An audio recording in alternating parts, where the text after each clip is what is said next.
For those of you who saw my previous two videos, you'll know that I had two depressive episodes before I was diagnosed with bipolar disorder. And you may or may not be aware that statistically, approximately 30% of the North American population has diagnosed or undiagnosed depression. Some people feel that might be higher. So it is something that is very, very common. And what I'm going to talk about in this video and share is my third depressive episode. So just to recap, my first depressive episode happened when I was 12 and my dad passed away. My second one happened when I got my first teaching job after university and absolutely hated it and was very, very down and depressed and hating life. My third depressive episode was predictable. And the reason I say predictable is with bipolar disorder, it's a very, very good chance that when someone has a manic episode, they're at the super, super high, they're gonna come down and crash. And that definitely happened to me. So if you're at all curious, I did share in a previous video about my first manic episode. And sure enough, my third depressive episode happened immediately after my first manic episode. And I knew it had happened. That was still very tough. So a quick recap, I had a manic episode in New Zealand. I went back to Japan to finish my teaching contract there. I was teaching English for the Japanese government. And when I got back to Japan, I was on a number of medications. I was on like 4 medications. And fortunately, my employer, the Board of Education, they gave me a very, very easy schedule. The first few weeks I was back, I was literally on a half-time sort of schedule. And, I remember I was sleeping like 12, 14 hours a day. I was still tired. I felt like I was a walking zombie. I felt like I had no emotions. I felt like I had no life in me. Even though I've historically been a really active person, I wasn't doing any activities. I was really just in survival mode. And I remember I was living in a subsidized family-sized apartment in Japan. And I remember my place was an absolute mess. I remember doing laundry and there just being a big laundry pile. I remember cooking and just leaving stuff in the kitchen.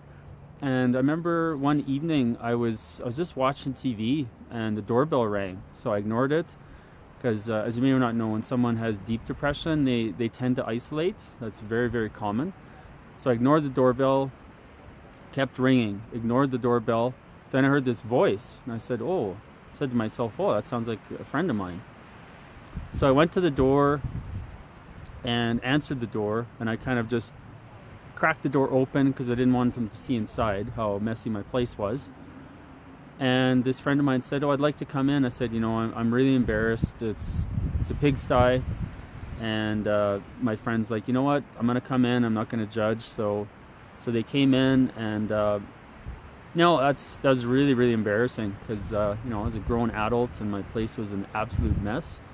And that friend of mine took me out for coffee and we shared a lot of things. And I won't disclose who they are because I want to protect their privacy.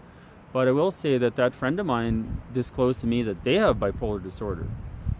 And I was pretty blown away and very honored that friend told me that. And that friend, born and raised in Japan, yet fluent in English. So that friend ended up going to all the psychiatrist appointments with me. And I remember that friend was such a big support during that depressive time. And, I got to admit, it was almost like she was an angel or a messenger from the universe or a prayer answered, however you want to say that. It was huge for me that she was there and she was able to support me. And during that depressive episode, like I say, I don't remember doing a lot. I just remember existing. And I can't remember specifically how long that depressive episode lasted, but I would say realistically probably about 2 months. And I feel that a part and parcel of that ending was I slowly got weaned off of a couple of medications. So from what I recall, they took me from 4 to 2 medications. And the main medication I was on is called lithium. I went over that in a previous video. And then I came back to Canada and essentially moved back with my mom. So I wasn't sure what I was going to do with my life. I had worked in Japan for 2 years. I had saved a good chunk of money. I didn't have debt. However, I had no clue what I was going to do with my life. And so I moved back home to Winnipeg area with my mom. And I spent the summer there. And then during that summer, I decided that I was going to move to Calgary. So I moved to Calgary September of 2000. And without me blabbing on too much, that was essentially my third depressive episode. So if you are is enjoying watching this video, I'd really appreciate a comment or a reaction on the video. And if there's anyone you know in your life that has depression or that has suffered from depression or that's suffering right now that you feel might benefit from watching this video, please share it with them, because there is optimism out there. I know for people in the deep depths of depression, it seems like it's hopeless and there's no light at the end of the tunnel, but it has been my case that it is true.